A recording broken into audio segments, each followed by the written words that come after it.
And welcome back, and it's the Further Maths 5 a day for the 10th of Feb, and let's have a look at today's question. Now, I have to say, I really don't look at these questions before, so every now and then my first one, I kind of wonder what I'm going to get. It looks like we've got a domain and range question, which I know a lot of people don't like. Think of it a slightly different way. Again, if you like it, great, well done. Domain ends in, so really I'm saying which x values am I putting into the equation, and range is the other one, so which values are going to come out. And when I've got the graph, it's actually not too bad at all, because I can see my x values range from -4 to 3, so therefore my domain is -4, x and 3. Then the next question is, and I have to say it's not really clear from this graph, but I can presume it does, is do I include or not include the 4 and 3? And you're going to have to look at the question to work it out. In this case, I'm pretty sure it does. It's not massively clear from the graph, but it looks like it does. If it doesn't, it'll probably have little circles with hollow circles just to sort of show that it doesn't include. Either way, range of f of x. So these are the y values. So the smallest y value is -3, and the biggest y value is 3. So therefore my range is between -3 and 3. The thing about a range is you have to write f of x, because it's not x I'm looking for, it's the output of x, which is f of x. So my range is going to be -3 to 3. Question done. Next question. I have a feeling this is not going to be a nice question, because I can see the words triangle and area. Okay, let's give this a go. The line L1 passes through the points -4, 2, 11, 7. The line L2 is parallel to L1, okay, and passes through 5, 0. The line L3 is perpendicular to L2 and passes through a different point. The lines L2 and L3 intersect at point E. Okay, right.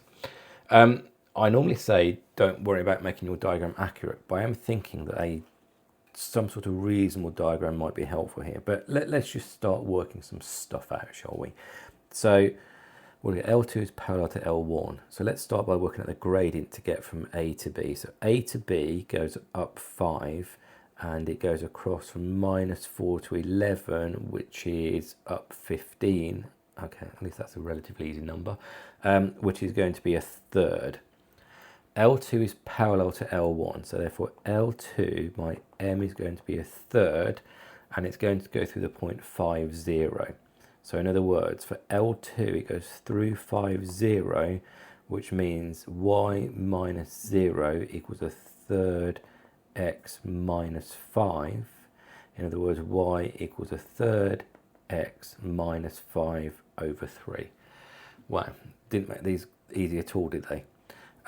Then it says L3 is perpendicular to L2. Okay, well, that's interesting, because perpendicular means that's my height and my base, I think. But let's give it a go anyway. So L3 is perpendicular to L2, which means its gradient is -3, and it passes through the point -3, 8. So I'm going to write -3, 8 here. And the equation of this is going to be y minus 8. I'm using y1 equals mx minus x1. Is equal to -3 times x minus -3 is +3. Let's clear this up. So therefore y equals -3x minus 9 plus 8 is -1. Right, the lines L2 and L3 intersect at the point E. Find the area of the triangle OCE. Okay, I'm going to do it a little bit of a sketch, because I think this might help me here. So the line y equals a third, L2 is a third x minus 5 over 3. So it's going to look very, very roughly. It's going to go through -5 over 3, and it's going to be quite shallow. So it's going to look something like this. Line L2 has a negative gradient and goes through -1, which is above 5 over 3. Actually, I'll tell you what, I'm going to move this line down, because I think that might be the crucial point. So it's going to be nice and shallow. And then the point 1 is here, and this is going to be steeper, and it's going to look something like this, which means that's where E is. And I want the area of the triangle O to C. So C is 5, 0, which is here, and O is here, and E is here. Okay, and let's start labeling some of the points. I'm going to use a different color pen, because it just means things are a bit clearer. So O is here, C is over here, which is 5. So it means this length is 5. Okay, I'm good. I'm liking this so far. And then E is my intersection, which is here. So what I really need is I need the y value of E, because then I can do the base is 5. y value v is my height. Oh, I feel like I'm getting somewhere good. So the y value is my height, half height times base, and there's my triangle. And by the way, this triangle is this triangle here, isn't it? So it's not even a triangle that is fully based on the lines that I've got.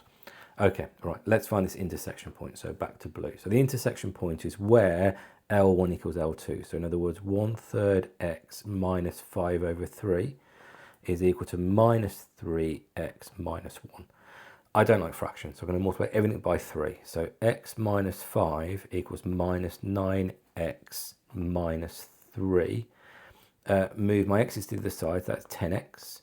Add 5 to both sides, which gives me 2, which means x is equal to 1/5. But that's the x value. I don't want the x value, do I? I need the y value. So the y value is going to, I'm laughing because this is a mad question.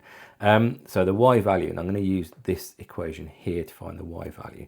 So the y value is going to be minus 3 times a fifth minus 1, which is going to be minus 3/5 minus 1, which is going to be minus 8 over 5. Right, let's see what we've got. I'm going to draw the triangle. Actually, I'm going to draw it over here. I've got loads of space. Let's use it. So O is here. There's my O. There's my C, which is 5. And then I've got a triangle that goes over to E over here. And what I do know is my perpendicular height is 8 over 5, which means the area of my triangle is going to be a half times by 8 over 5 times by 5.